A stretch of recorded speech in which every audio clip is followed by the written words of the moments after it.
so have to keep going again.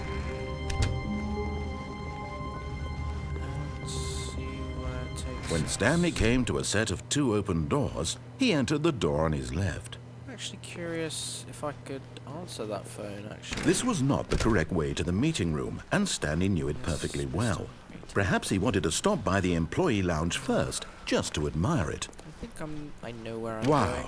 Yes, this room. But eager to get back to business, Stanley took the first open door on his left. Close that door.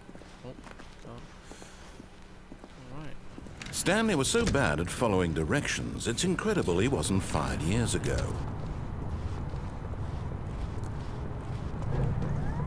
Look, Stanley, I think perhaps we've gotten off on the wrong foot here. I'm not your enemy, really, I'm not. I realize that investing your trust in someone else can be difficult, but the fact is that the story has been about nothing but you all this time. There's someone you've been neglecting, Stanley. Someone you've forgotten about. Please, stop trying to make every decision by yourself. I'm still I'm a not bit asking for me. Not sure why asking she for was her. calling one of Stanley's This is it, Stanley. co-workers. Your chance to redeem yourself, to put your work aside, You know what's to let her back into your life. She's been waiting. That's her, Stanley. You need to be the one to do this, to reach out to her. If you can truly place your faith in another, then pick up the phone. Again. Hello.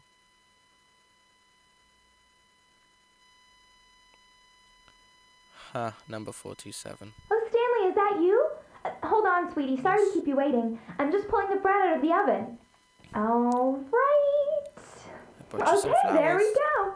All right, now, I want you to come in and tell me all about your Oh, hello. Gotcha.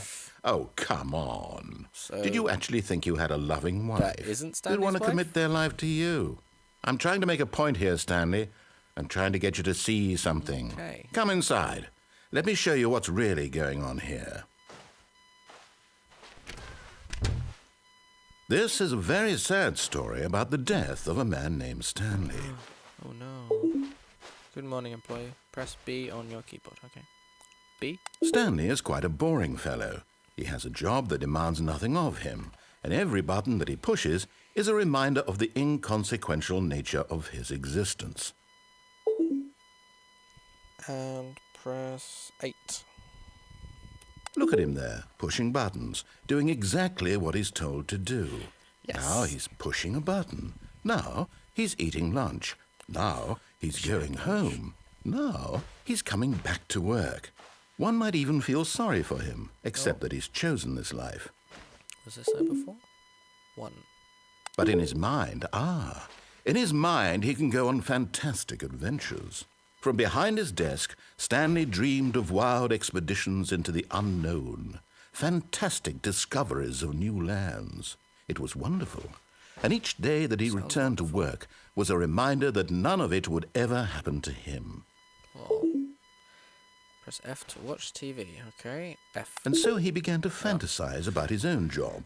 First, he not a imagined that TV. one day while at work, he stepped up from his desk to realize that all of his co-workers, his boss, everyone in the building had suddenly vanished off the face of the earth. The thought excited him terribly. Press 0 to spend time with the boys. Are they in there? So he went further. He imagined that he came to 2 open doors and that he could go through either. At last, choice. It barely even mattered what lay behind each door. The mere thought that his decisions would mean something was almost too wonderful to behold. Press J to prepare dinner. Okay, this is probably going to be a trick again. J. As he wandered through this fantasy world, he began to So fill it's it with many possible paths and destinations. Down one path lay an enormous round room with monitors and mind controls. And down another was a yellow line that weaved in many directions. And down another was a game with a baby. And he called it Oh, the gosh. Stanley Parable. Okay. Tell the kids a story. 7. It was such a wonderful fantasy, and so in his head he relived it again, and then again, and again, over and over, wishing beyond hope that it would never end, that he might always feel this free. Surely there's an answer down some new path, mustn't there be? Perhaps if he played just one more time. And she's probably going to turn into that fern we saw earlier. Okay, E. But there is no answer. Another How disc. could there possibly be? In reality, all he's Looking doing more is and more pushing like the same Stanley's buttons he desk. always has. Nothing has changed. The longer he spends here, the more invested he gets, the more he forgets which life is the real one. Said to go to sleep. And I'm trying to tell him this, that in this world he can never be anything but an observer, that as long as he remains here, he's slowly killing himself. But he won't listen to me. Very nice. He won't stop. Here, watch this.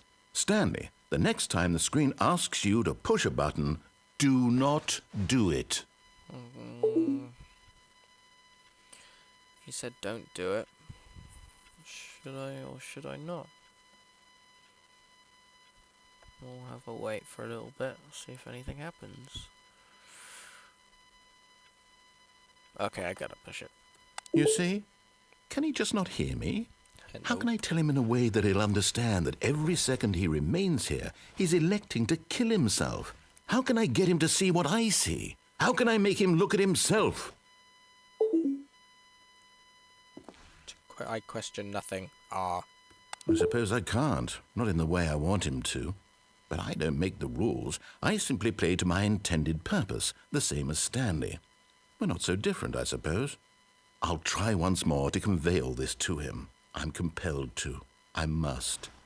Perhaps, well, maybe this time he'll see. Maybe this time. And I tried again. Please and Stanley die. pushed a button. And I tried again. And Stanley pushed a button. And I...